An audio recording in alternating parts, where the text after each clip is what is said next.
Good morning, Center for Spiritual Living, Delaware! Woohoo! And I am ready. I'm ready. The theme for October 2021 is going further together. And the topic for today is dig deep. Ernest Holmes declared in his book, Creative Mind, we are in the greatest age of all history. We are in the age of the unifying of all people and all things into the ever-present one. Woo! Margaret Wheatley once shared this wisdom. The community we belong to is all of life. And in the book, Essential Ernest Holmes, Ernest proclaimed, we shall know each other in God. We shall know God in each other. As our thought of God reaches to embrace the universe, our arms will be around each other.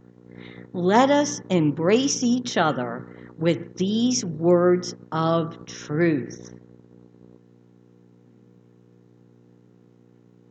I am because we are.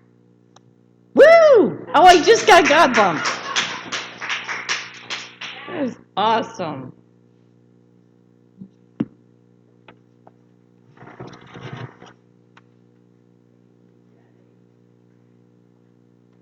All right, Jenny. That was enthusiastic, and I love enthusiasm. Oh my gosh. This month has been so delicious, hasn't it? I've just really enjoyed doing the research and pulling these talks together because this is one of the greatest times in history. It truly is, where people are waking up to oneness, one planet, one human family. I love it. And our theme this month, is just a reminder, is based on an African proverb that goes like this: alone we go faster, together we go further.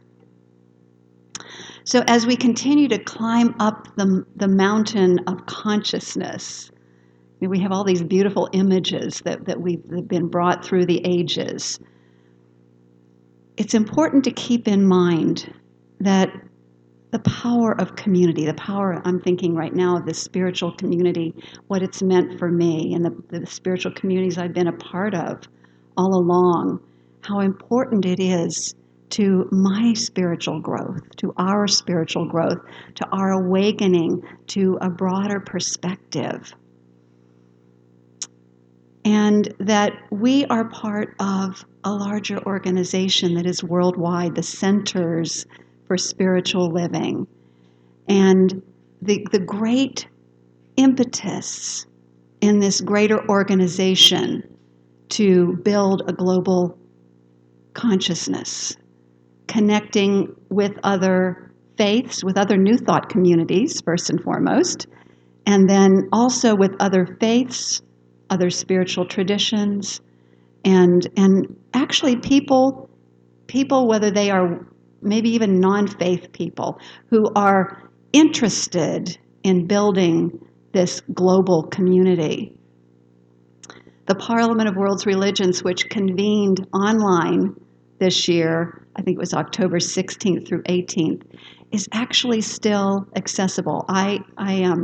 For $40, I purchased the recordings, and I am intending to sit down and really go through them, because every time I have attended a Parliament of the World's Religions in person, I have come away so filled with optimism and hope and excitement and the awareness of greater possibilities for our planet, because there truly are people, and a lot of people, who are working together to build this idea of world community, knowing again that we go further together. It's time to stop the divisiveness and bring us all together.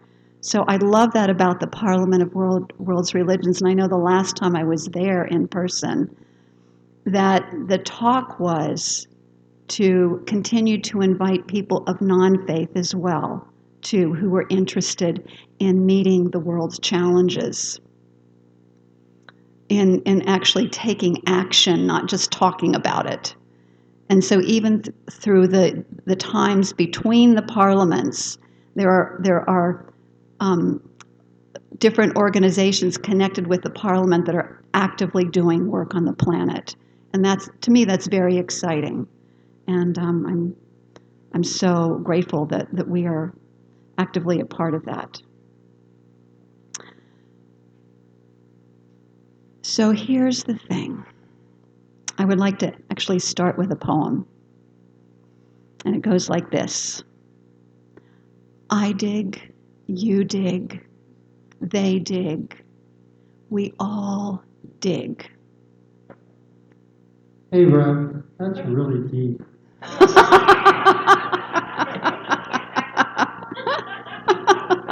I know I'm being influenced by Tom, right?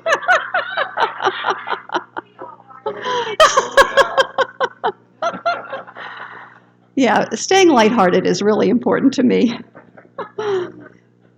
And you know what else this really sparks for me is another poem that's written by Louise Hay, and it goes like this. Deep at the center of my being, deep at the center of my being is an infinite well of love. I now allow that love to flow to the surface. It fills my heart, my body, my mind, my very being, and radiates out from me in all directions and returns to me multiplied. The more love I use and give, the more I have to give. The supply is endless. The use of love makes me feel good. It's an expression of my inner joy. And the poem goes on. It's much longer. It goes on from there to talk about how I use my love to take good care of my body, to fill my home with the vibrations of love, to reach out into the community. It just goes from there. But the point is, and we just sang that beautiful song, Get Ready, My Soul, I'm Diving In. There is a deep, infinite well of love within each and every one of us. Every one of us that is just waiting to be expressed. Waiting to be expressed. And, we express it so well in this community. And, the thing that's exciting about it is that there's more. It's infinite. It's infinite. There's love here. There's love for ourselves. We fill our bodies and our minds and our beings with it. We practice good self-care. And it's important to do that because to fill up, to get filled up ourselves, and our spiritual practice does that. And then what happens is we come from overflow. And then we are able to radiate that light out and touch the lives of others. So the idea of digging deep is about that deep dive into the inner self, that source, that one source, the living waters of spirit that reside within us. When we go into the silent, we connect with that, and then all we do is we allow that flow to come to the surface and transform our lives and everyone that we touch. So today I'm going to be asking on this topic of digging deep, going deep, is to ask ourselves and discover the answers to these questions. What is inside you, urging you upward to greater life? You could say it to yourself, what is inside me, urging me upward to greater life? And what spiritual tools bolster you to stay true to your calling? We're going to be talking about your calling. And what evidence do you have that you are involved and evolving in higher consciousness? So we're going to take a deep dive below the surface mind into that infinite well of love and wisdom compassion. And to do that, I want to start with what is pulling you upward. So we have the deep dive to pull us upward. What's pulling you upward? And there's a beautiful quote by Chris Michaels, who wrote the book, Your Soul's Assignment. It goes like this: like the pull of the sun on a flower, which causes the blossom to open and turn toward the light, Spirit is urging you to greater life. Spirit is urging you. So no matter how great you think your life is right now, there's more.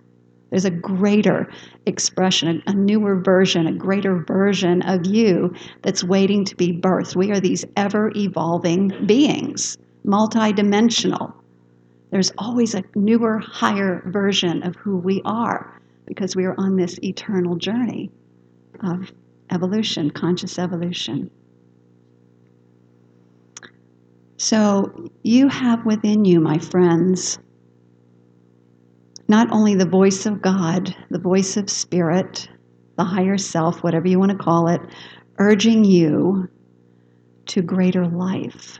You have within you an infinite well of capacities, talents, abilities, qualities to draw from, to express that greater life.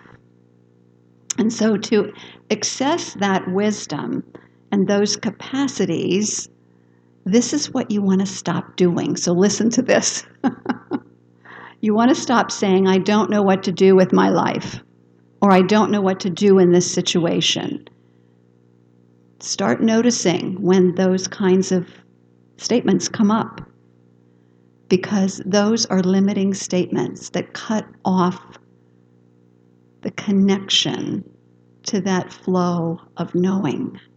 So here's the statement of the day. Okay, this is for all of us to memorize. So I'll say it a couple times throughout the talk today.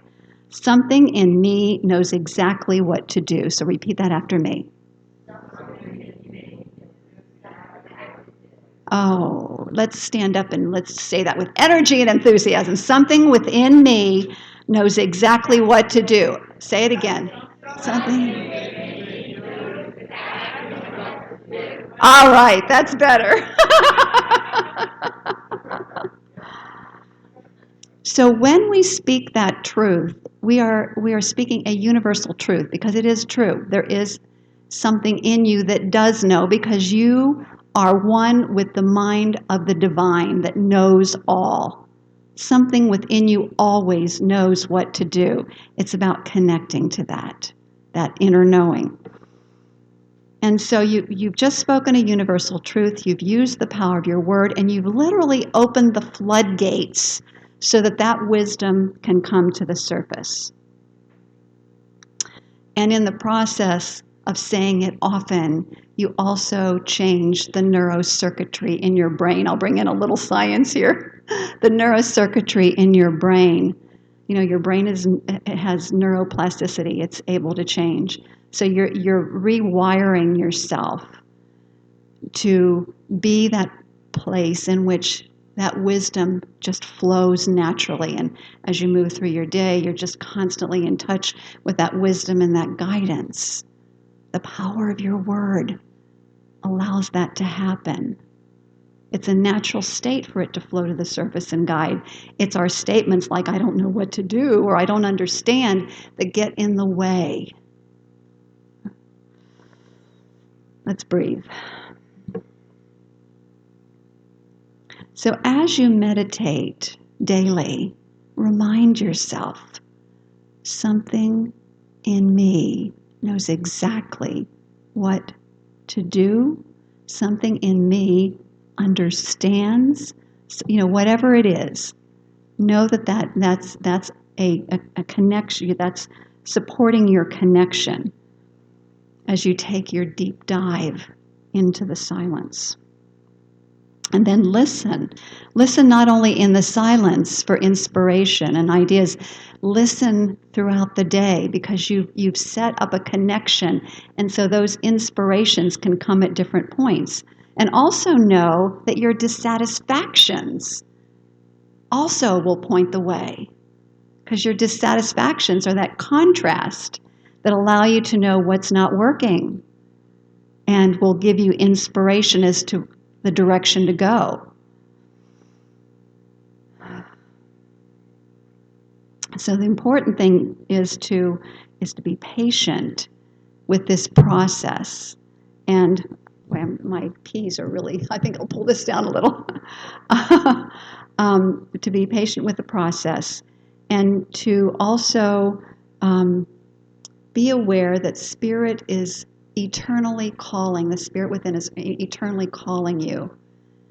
And that calling, that what Chris Michaels calls the soul's assignment, is unique for each and every one of us.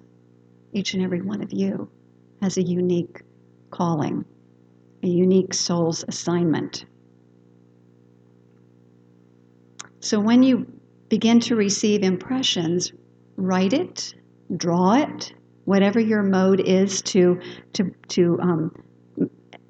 bring it to your attention, to have a record of it. And the thing that I've noticed is my callings have been different at different stages of my life. Anybody notice that? Yeah, there was a time when I was called to be a school counselor, and I did that. There was a time when I had felt a calling to be a practitioner, and I did that, and I actually still am. And then there was a time when I received the calling, and boy, did this one scare me, to be a minister. So we have our callings. And for the different stages of our lives. Now that's my own input, because that's what I've observed in my life. And God, as infinite creator, has given each of you special gifts and talents that align with your calling.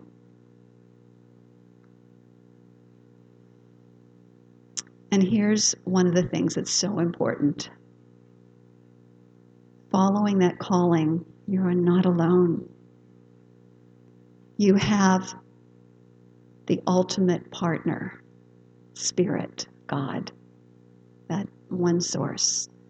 You have the ultimate power, and it's important to acknowledge that continuously so that you continue to be sourced from that infinite well within, instead of relying on the ego self that just thinks I can just do it all myself. Understand that there is an ultimate partnership that facilitates that.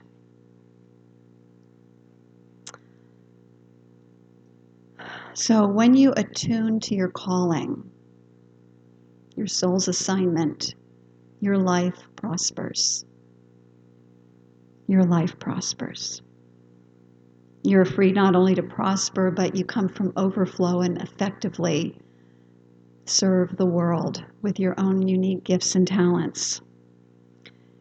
And the other piece is, which is what this is all about this month, you join your genius to the genius of others. You start finding people who are in resonance with you and gather with them as we are today in community, and co-create and collaborate to bring those gifts and talents to the world. Synergy happens. We talked about that last week. Synergy, which is something that is greater than the sum of the parts. And so with God and each other, in, through, and as each other, we accomplish amazing things. We go further together. The next question is, what spiritual tools bolster your journey? And each of you will have your own answers for that, because I know some people love to journal, and some people love to chant, and some people love to there are all different kinds of meditation, yoga, and so on. Whatever mode of meditation works for you, there's also visioning, this process that we call visioning.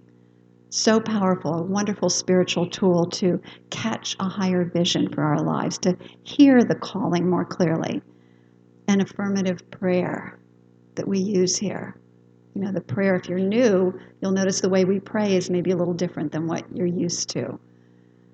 But we use affirmative prayer because we believe in using the power of our word with authority, fully unified with the divine.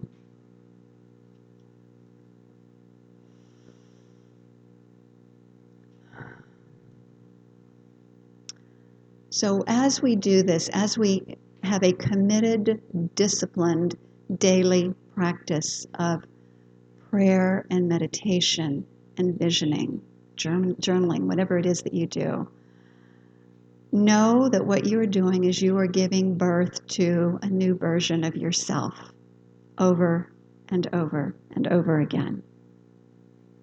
So that's what spiritual tools bolster your journey. The next question is, how do we know when we are on the path of higher consciousness? I think we probably know the answer. The Dalai Lama has been a powerful presence at the Parliament of World Religions for quite a few years now. And in one of his speeches, and they actually have it posted, I think, on the website of the Parliament right now, he talks about the importance of compassion and love, and that these truly are the marks of higher consciousness. When a people comes from love and compassion in the way in which they interact in the world, in the way in which they serve the world, everything changes for the better. And he says every world religion is founded first and foremost on this precept of love and compassion, the idea that we must reduce our selfishness and serve others. So operating from a higher consciousness then means living from love and compassion, serving others. So let me illustrate. I found two stories. Actually, there were a whole series of stories from Reader's Digest that were on this topic. And I chose these two. So this first one is from Clarence from Kentucky, and this is what he shares. He said, leaving a store, I returned to my car only to find I'd locked my keys and my cell phone inside. Anybody ever do that? A teenager riding his bike saw me kick a tire and say a few choice words. What's wrong? He asked. I explained my situation. But even if I could call my wife, I said, she can't bring me her car key. This is our only car. He handed me his cell phone. So this teen hands this man his cell phone. Call your wife and tell her I'm coming to get her key. To which I replied, that's 7 miles round trip. To which the teen replies, don't worry about it. About an hour later, he returned with the key. I offered him some money, but he refused and said, let's just say I needed the exercise. Then, like a cowboy in the movies, he rode off into the sunset. Isn't that precious? So if any of us sometimes wonder about our teens, this is a beautiful example of a heart of compassion open in a young teen. Okay, the next one is Jamie in Idaho.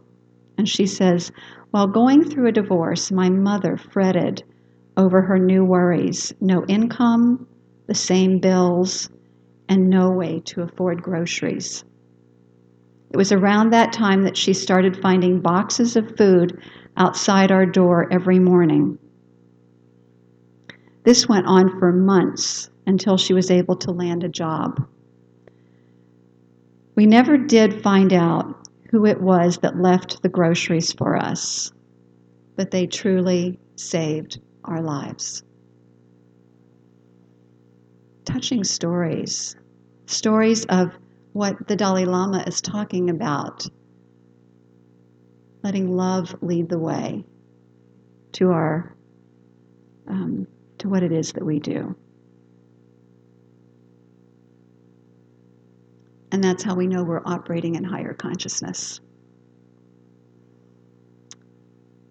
So the final thing that I wanted to talk about was building a global community. And I think you know where I'm going because we've been building on this, starting with ourselves and people around us, and now it's a bigger vision. And you might be wondering, who am I, one out of how many billion, 7, 8 billion people on the planet? Who am I to possibly contribute to building a global community? Anybody have that thought that flashes through your mind? You don't have to admit it. Well, here's the thing. This is an opportunity for us to do this again. So repeat after me. Something in me knows exactly what to do.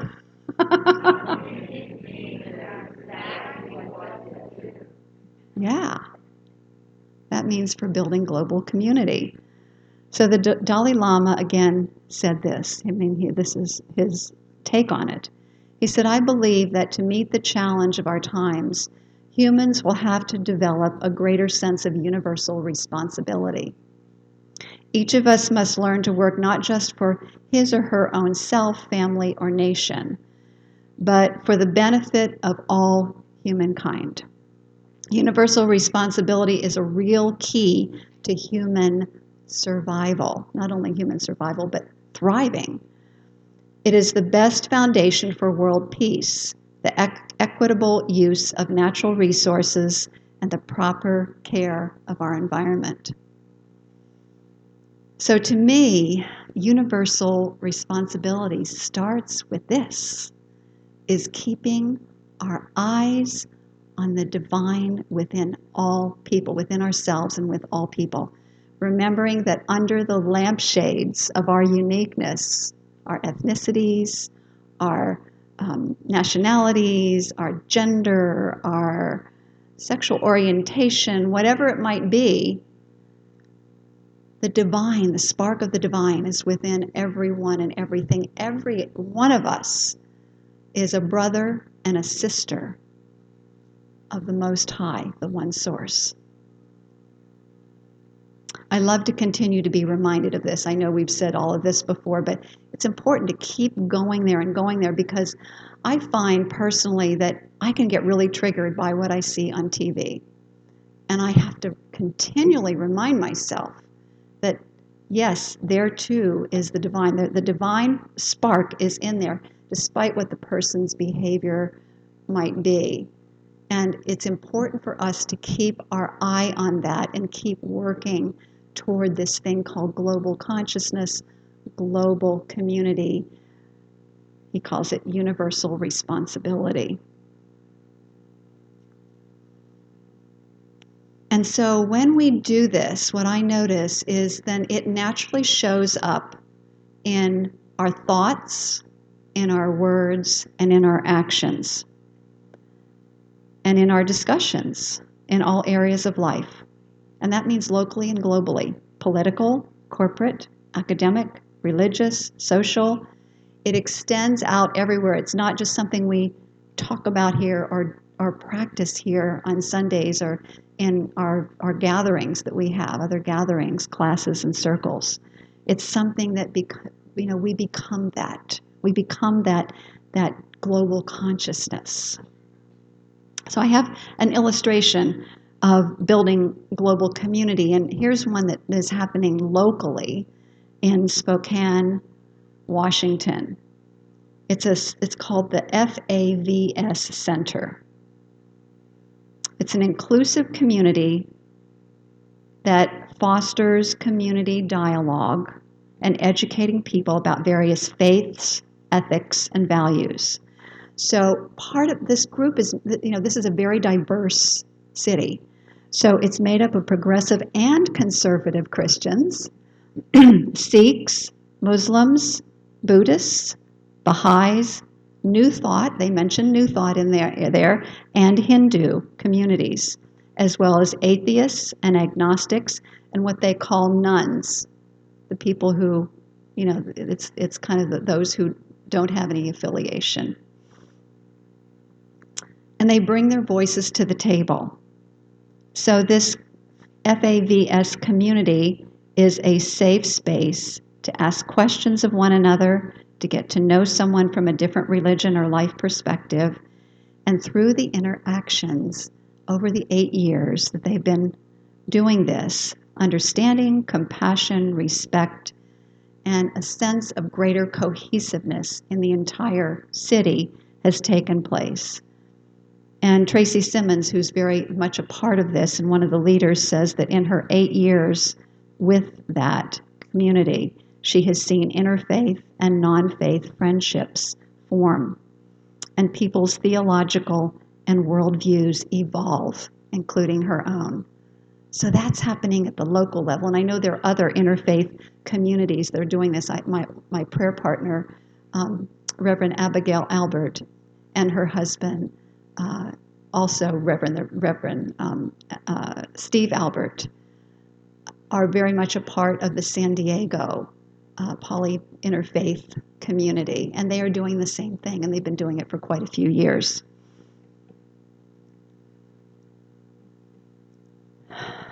So globally it's happening at the Parliament. And when I was at the Parliament of World's Religions the last time, they were acknowledging and recognizing the importance of inviting people of non-faith who are interested in global community to be part of it in the next one, and from there forward, because it's important that we all work together, those of us who hold a common vision and taking action to resolve planetary issues. So I'd like you now to stretch and breathe. I've learned this from Mark Waldman. This is all neuroscience. Stretch and yawn. Do that 3 times.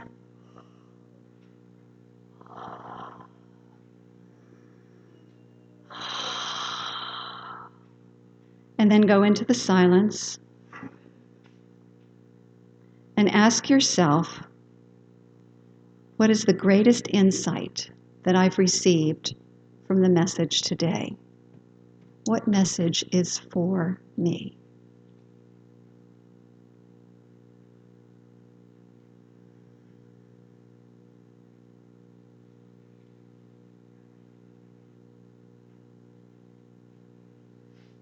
And then, if you're willing, just call it out right now. What is the message for you? I know exactly what to do. Okay. Anybody else? I'm not alone.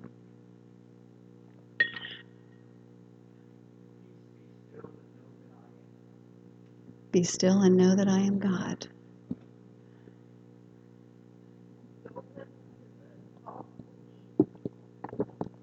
Don't listen to the false beliefs. Keep digging.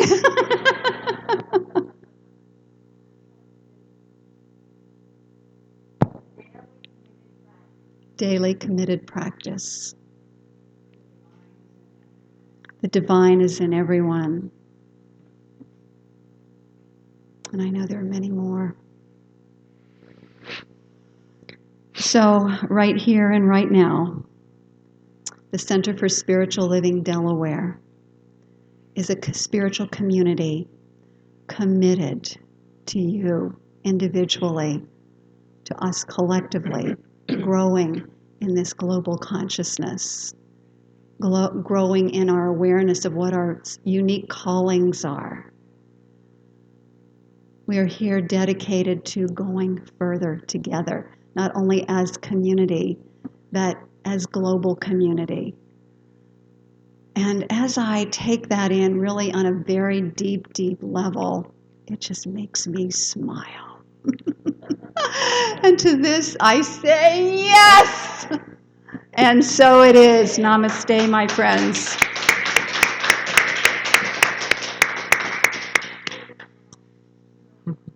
Deb, you're up.